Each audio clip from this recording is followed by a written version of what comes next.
Good morning, everyone. Good morning. Here we are, another day, back on the blue couch, flying to places of where dreams are made. Yeah. What's new? This is new for a start. We've not done this for quite a while. No, we're back. Maybe about a week. Maybe longer. Because I think before you went away, we both got busy doing other things. So we both sort of like separated our videos for a little while because our schedules didn't match up. What's new though? Anything new? Things are getting busy. Yeah. This is the only day this week where I haven't had things to do, like places to be and bits and pieces to get done. I mean, I still have stuff to do, but I can do it all from the comfort of my own home and in my own time. Yeah. Whereas all this week it's been like, you have to be here at 10 a.m. You need to bring this and you need to learn that. And so. Yeah.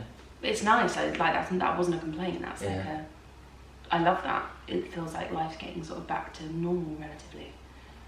I really enjoy it. Yeah. I think my body's a bit confused though. Why?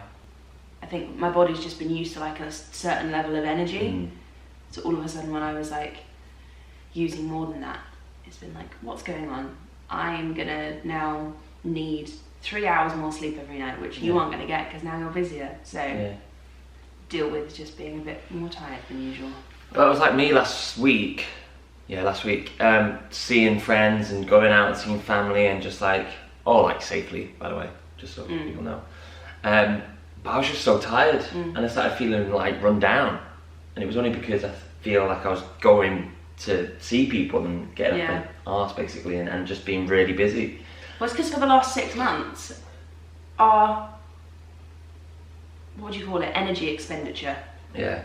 Like, it's kind of gone from here to here, which was an adjustment because I feel like for the first few weeks, a lot of people that I knew, and me especially, were sort of like just buzzing around their houses going, I need something to do because this is weird, I don't like it. And then because it went on for long enough, we kind of all got used to it. Yeah. But now we've got to like adjust again to things getting busier. Yeah. So everything just feels a little bit more sluggish. That's how I feel anyway. That's crazy. Especially because the acting industry was literally like 100 to nothing. Yeah. And now it's gone like nothing to maybe like 40. Yeah. Yeah, there are some things happening in London. Like Hair at the Turbine, there's a concert happening there. The musical drive-in's been going on as well. Musical drive-in. Sleepless in Seattle, the musical, which my friend did the lyrics for. Oh really? Yeah. Yeah. He was in Mormon with me and he's had quite a lot of musicals on the go and he was just always like, Sleepless is really good. And it was going to go ahead a couple of years ago. Yeah, I remember it, yeah. I think Danny Mac was going to play the lead and I can't remember who the lady was. But yeah, a big producer's pulled out. Yeah, so he's been trying to get it going for so long. And it's finally open. Yay. Yeah. When's it open? When or where? Where? The Troubadour, is that what it's called? Troubadour, yeah. In Wembley. Is it Wembley? Wimbledon. Where is it? Wembley. The Troubadour in Wembley. That's not far, we could go see that. Do you want to go? Yeah. Yeah, I think it's just opened. Have you seen the movie? Yeah, but years ago. I love that film. Yeah. I went through a phase a couple of weeks ago, it was like last week. What? Sorry, I just remembered, Corey's in it. Corey English? Yeah, Corey's in it. He was a festa for us in Singapore. Oh, I love Corey. I went through a phase last week of watching loads of like old, like that era movies. So what did I watch? I watched Splash, which is one of my favourites. And for some reason, Eugene Levy kept like following me around films that I was watching, because we've been watching Schitt's Creek. Very good. Which we love. We watched like 2 episodes of it, maybe like a year ago. And we were like, nah.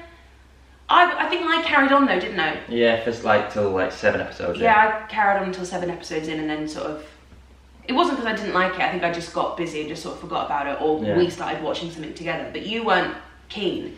And then our quiz group was like, you have to watch it, it's so good, it's so good, it's so good. And I'd seen loads about Moira Rose, like, she's like the most gifable person, so she pops up on Twitter all the time. So we gave it a go and we're now on season 4. But Eugene Levy's in that, and he popped up in Splash, and I'd completely forgotten he was in that. Then he was in Cheaper by the Dozen, and he was in something else. I was like, oh my god, that's a really young Eugene Levy, but I can't remember. But But I also watched While You Were Sleeping, which is such a good film, and I'd definitely seen it before. But I watched that again and I loved that. And I watched Remember the Titans, which was really good.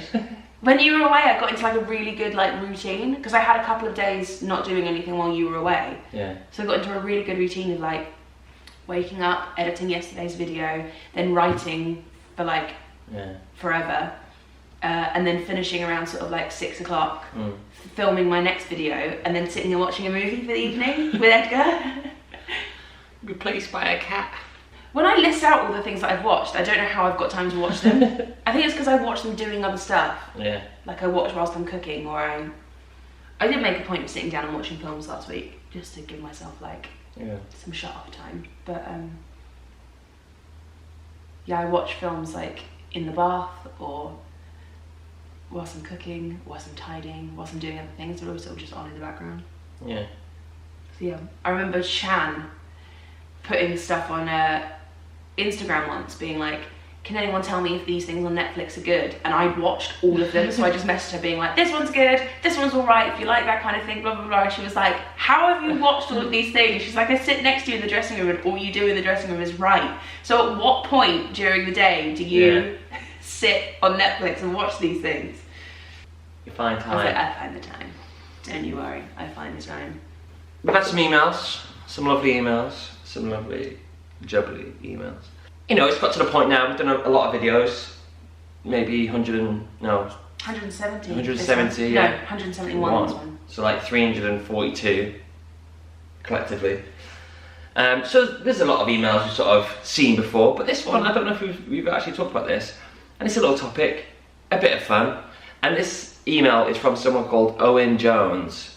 That's a good name, I like that. Owen Jones, I like the double vowel in that. They're from Wales, as you could imagine. And Owen's also said... Well, it's because I know someone called John Owen Jones. Is it John? Is it George? They've also said, what key is Caught in a Storm? I don't know. I couldn't tell you what key it's in. I do apologise.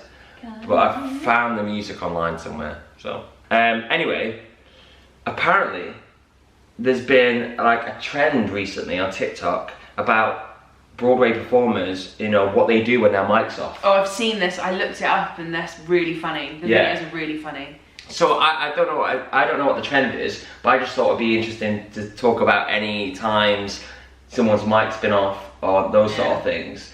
There's a really good one in Back to the Future in The Dress, or no, it wasn't The Dress. It was Tech. So Ollie Dobson, you won't mind me telling you this, but this was Tech, so it was fine. There was no audience there. And he, you know, the part of Marty is like so hard and he's always on. The part of Marty has many quick changes, but this one was going from Doc's lab into school, so he had to like sort of dress a bit differently. And the change went wrong, as they always do in Tech. It never goes right first time. And he just goes, I don't know if I can say the swear word, but he says the C word very loud. But because the swings are filming in the auditorium, like watching, you know, the change happen, there's a really clear recording of Ollie Dobson just going, "Gah!" in the wing, and I was like, just goes silent.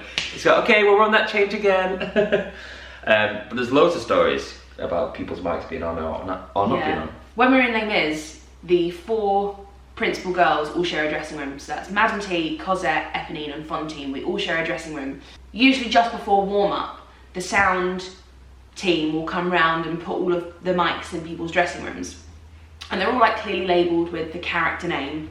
But every year, depending on who was in the dressing room and who got in the dressing room first, the configuration of where the 4 girls sat changed. I stayed in my same seat for 3 years because no one wanted the seat by the window and I got quite attached to it. But it was the seat that was like behind the fridge, so you couldn't roll it back the whole way. And then in the summer they put the aircon unit on top of it, so you also sat next to the hot pipe that went out the window. But I got really attached to that place, so I didn't really want to move, and no one else wanted it.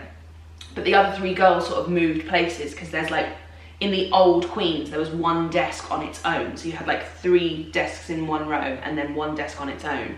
And it used to be Fontaine, but then Wendy Ferguson, who was Madame T, the Fontaine was leaving and she was staying, so she was like, I'm just gonna move over here, and just took the big desk, and we were like cool with it because we didn't want to move. There was one show quite near the beginning of a cast change where the wrong mic was put in the wrong place for Madame T and Fontaine. And so we went on for the factory, and I'm stood with Madame T and Cosette. Whoever's playing the roles of Eponine, Madame T and Cosette, they're always like together in Lovely Ladies in the factory. So we're all stood together in one side, and it gets to, give that letter to me, it is none of your business. And the girl playing Fontaine was like, and you could just hear Wendy going, so what are you going to have for lunch today? Like, and it was just Wendy saying what she would have said to us, like, between, I can't remember exactly what it was, but it was something as like, not to do with the show as that. It was something about like, God knows what. But it was just her voice echoing over the tannoy, and we all went, Wendy, shut up. Oh my God. She knew instantly. But yeah, it was because their mics had been switched. So I can't remember what happened. I don't think we had a show stop, but I think we got word backstage they could send to the sound desk that for Fontaine you had to put up Madame T's mic. Oh wow, that's crazy. Yeah. And luckily there's a point in the show where they're both off stage. Oh right. So it would have been during the trial they would have had to switch, because just after she dies, Madame T comes on stage. Right. So it would have had to be in that like moment then. God. Because Fontaine's got to change anyway. But yeah, stressful. There's a really good story about Hairspray, and my mate Harry Francis told me this story, and it was Les Dennis playing Wilbur. You know that part. Yeah. He sings like "Time Was to Me," and he was late for one of the scenes. So his mic got put up because he should have been on by now, and you could just say like, "Move, get out of the way, I'm late!" Like, move, like, down the thing, like running down the stairs, and everyone on stage was like, just hearing Les run down the stairs, like, quick, move, get, yeah, right. Hey everyone, whatever his line was, and everyone like obviously heard him run from his dressing room. That's so sweet. What like blew me away when I first like did like a West End show where the sound design's like so amazing, and it's like they literally do on the sound desk, they're like, your mic's up. You know, it's not like amateur theatre, for example, when they're like, everyone's mic's up because you're on stage and everyone's down. It's like a individual line by line. Yeah, they're literally like this, and it's crazy. When I did my first like Mormon show after 10 days, you know that time when I was rehearsing, and I jumped on and was there, and I was like nervous naturally because I'm like, oh God, here we go. And everyone in the wings like, yeah, like just yapping. They're so loud, and I was like, wow, jeez. And then we went on stage, and then when Price is singing, the most important time of a Mormon kid's life is his mission, he's at the front, and all the Mormons are at the back, just in a little huddle. And they're like, yeah, so what you do for lunch? And I'm like, it's not my cast, I don't know these guys. I'm like, surely your mic's on, in my head, thinking this. As just a noob, just like, oh my God, why is everyone speaking so loud? On stage, you just talk. Yeah.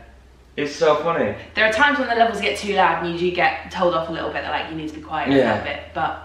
Because I remember Heather's was really difficult because Heather's is such a small stage and the audience are literally right at the front, so you just can't get away with talking. Yeah, I guess with that, like, because you're in a big, like, well, not huge, but 1,100 seater. It's big enough so that people just cannot hear you. If you're right upstage and Price is downstage, you can sort of get away with it. But I remember that feeling of like, oh my God, shut up. Like, because I'm thinking, everyone can hear you surely, but they can't. Yeah, I get questions about that all the time. Like, there's loads of videos of you chatting in the wings. Like, how is it that people don't hear you from the audience? And it's just because the sound teams are just so good. Yeah.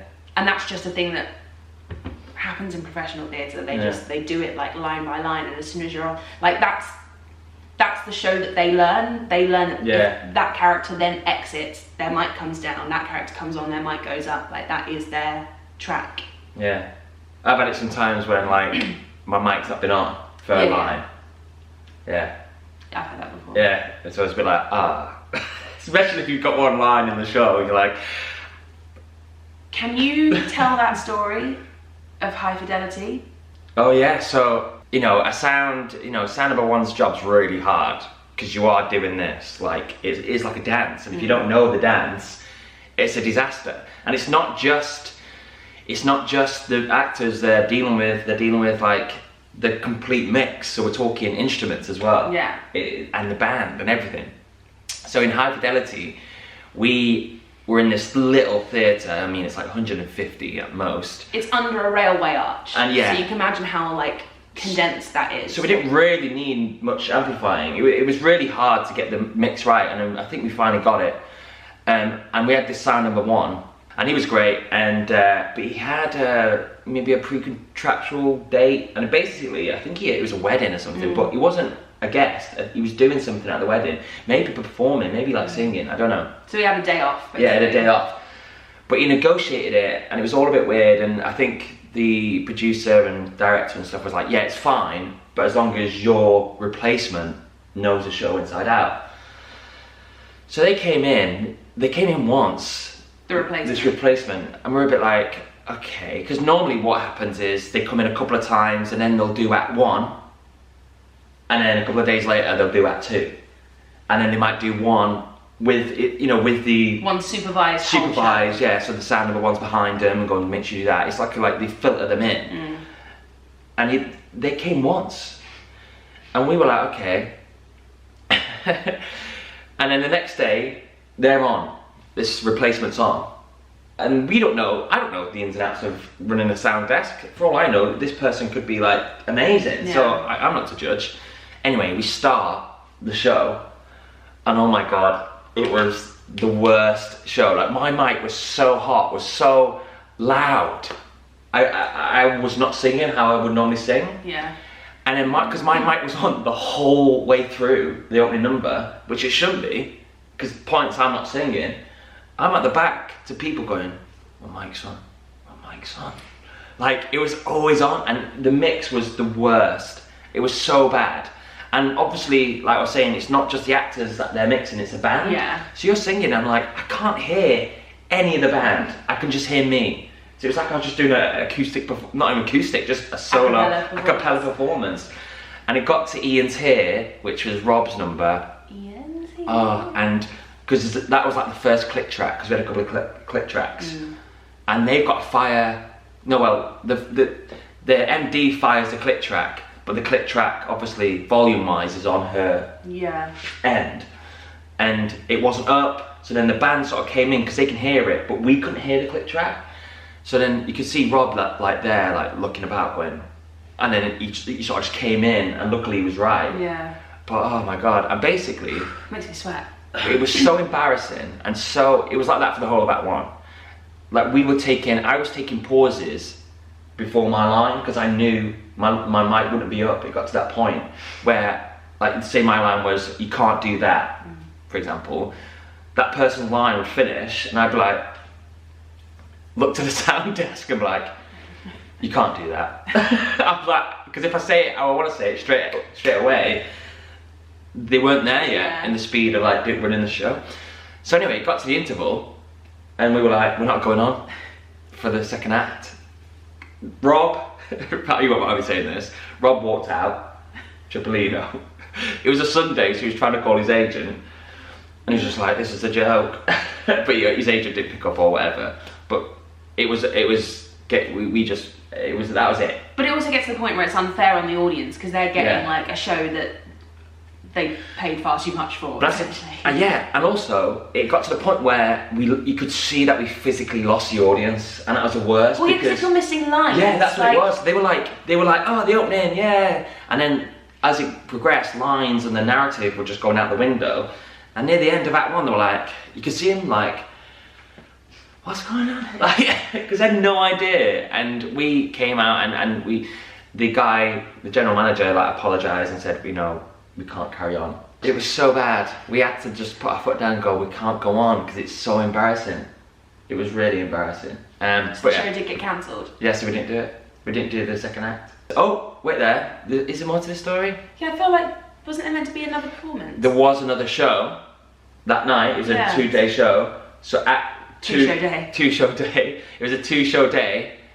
So Act 2 of that show got cancelled, and our like general manager got on the phone to Sound Number One. Yeah. I was like, you have to come back, and we got him back. Oh. Yeah, he literally had to drive from like Manchester. He was like really far away, but he came back.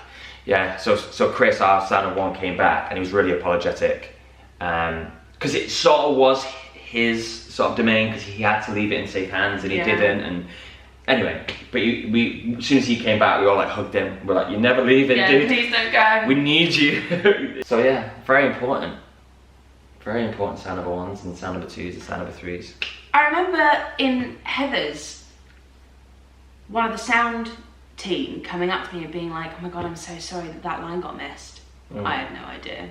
I had no idea. There are some, like Heather's, for the whole show I was just so inside my own head, just concentrating on what I was doing, and probably just thrilled that I actually said the right line in the right place, whether the audience heard it or not. But sound teams are so important, because I also remember during Heather's when I was like struggling and I had like no choice but to be there for reasons, and like when the sound team come in to like fit the mic and stuff, just asking if they could like help a little bit more, and so they'll just whack you up like a notch more than they would do on a normal show, just so you're getting more back and so you don't have to push as hard. Yeah, I used to say that a lot to Chris as well in High Fidelity. Yeah, because the sound department you interact with arguably more than anybody else. Yeah. Because you literally see them every day, and usually they're like right in your face, like fixing your mic and stuff. So, yeah. I mean, I had a full-on dance routine with the sound team at Les Mis the Concert. Yeah. Full dance routine. I've said this recently, like on a video, I can't remember, but I like fitting my own mic. It's like a part of my psyche. I don't know, I just like doing it. I enjoy, you know, I enjoy fitting it and hiding it as well as I can, and like them coming in and going, that's a really nice job. I'm like, thank you. I just like it. Yeah, I love doing it. So I'll probably, when I do Frozen, I'll be fitting mine. Yeah, sometimes like Sound Number Threes come into your room, you know, if you're playing a principal and go, do you want me to fit your mic? And they do. And some people like having their mic fitted, some people like doing it themselves. I like doing my own mic if I'm wearing a wig, because it's simpler. It's dead easy, isn't it? Yeah. If you're wearing a wig, you just like pin it into your wig cap in 3 different places, just 1, 2 and 3. And it's like, and then the wig just holds it in place, so you don't need any mic tape or anything. It just makes life so much simpler. But then if you've got to do it in your own hair, that's when I'm like, can someone else help? Because there's too much hair here. And also if you've got like a side parting for the show, you then need to part your hair in a slightly different place to get the mic. And there were so many times in Heather's where I like parted my hair in what I thought was the right place, put the mic in, and then as soon as my hair went, it went like that. And I was like, oh. Well, that was that really. Talking about mic, sound, all that sort of stuff. Things go wrong, things go right. Right, so that's that. We've done the old video for today. Yeah. But because it's been so long, let's add a little song to the song segment. Yeah? To the playlist. And because we were talking about High Fidelity and how the opening wasn't that good when we had a new Sound Number One and it was terrible. You could just hear me when you shouldn't hear me. It was really bad. I thought we'd do the opening number from High Fidelity the musical. So, you ready? Mute your Alexas if you don't want it to play. Or mute us. Ready? Alexa, play The Last Real Record Store on Earth from High Fidelity the musical. It's a long time. Right, bye everyone. Be safe out there. Don't forget to thank your sound department for being wonderful. Bye.